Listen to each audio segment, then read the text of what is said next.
สวัสดีครับในคลิปนี้นะครับผมจะมาอธิบายการใช้งานตู้ควบคุมความชื้นและอุณหภูมิรุ่น TH3 ครับในภาพนี้ครับคือหน้าตาของตู้ TH3 โดยเราจะมีอุปกรณ์ต่างๆดังนี้ครับอันดับแรกเราจะมีจุดต่อสายเราจะมีมาร์ก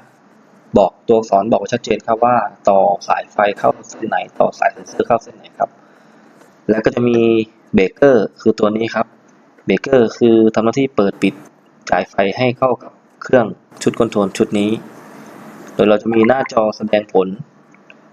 ค่าอุณหภูมิค่าความชื้นที่อ่านได้และเราสามารถปรับตั้งค่าเซตพอยต์ได้ตามต้องการในส่วนนี้จะมีตัวไทม์เมอร์ครับไทม์เมอร์นี้คือเราจะเอามาควบคุมการทำงานของความชื้นว่าอย่างเช่นเราต้องการควบคุมความชื้นที่เวลานี้แล้วก็ให้เครื่องหยุดทำงานที่เวลานี้เราตั้งค่าได้จากตัวไทม์เมอร์ตัวนี้ครับในส่วนตรงนี้ก็เขาเรียกว่าเป็นตัวแมกเนติกคือทำหน้าที่จ่ายไฟให้กับปลั๊กไฟด้านล่างส่วนตัวซ้ายจะจ่ายไฟให้ปลั๊กไฟด้านซ้ายตัวขวาจะจ่ายไฟให้กับปลั๊กไฟด้านขวาตัวซ้ายนี้จะเป็นตัวของความชื้นครับควบคุมความชื้นตัวขวาจะเป็นตัวควบคุมอุณหภูมิโดยจะมีเซกเตอร์2ตัวนี้ครับเซกเตอร์ตัวนี้เป็นการควบคุมของความชื้นเซกเตอร์ตัวนี้เป็นการควบคุมของอุณหภูมิโดยการทำงานคือถ้าเรามีอยู่3โห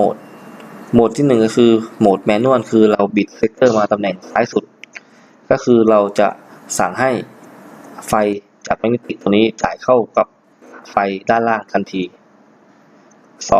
เมื่อเราบิดมาในตำแหน่งตรงกลางก็คือตำแหน่งออฟเครื่องก็จะไม่จ่ายไฟให้มากับปลั๊กไฟครับแล้วก็โหมด3คือโหมดออโตเมติกก็คือโหมดอัตโนมัติบิดเซกเตอร์มาขวาสุดเครื่องก็จะควบคุมอุณหภูมิความชื้นทั้ง2ตัวตามเซตพอยต์ที่เราตั้งไว้โดยจะมีแลมป์ไฟแสดงผลว่าตอนนี้เครื่องควบคุมทำงานอยู่หรือว่าปิดอยู่ครับหากลูกค้าท่านใดสนใจตู้คอนโทรลตัวนี้สามารถติดต่อได้เลยครับนราลังนกครับศูนย์จำหน่ายอุปกรณ์บ้านนกนางแอ่นครบวงจรโทร0896577029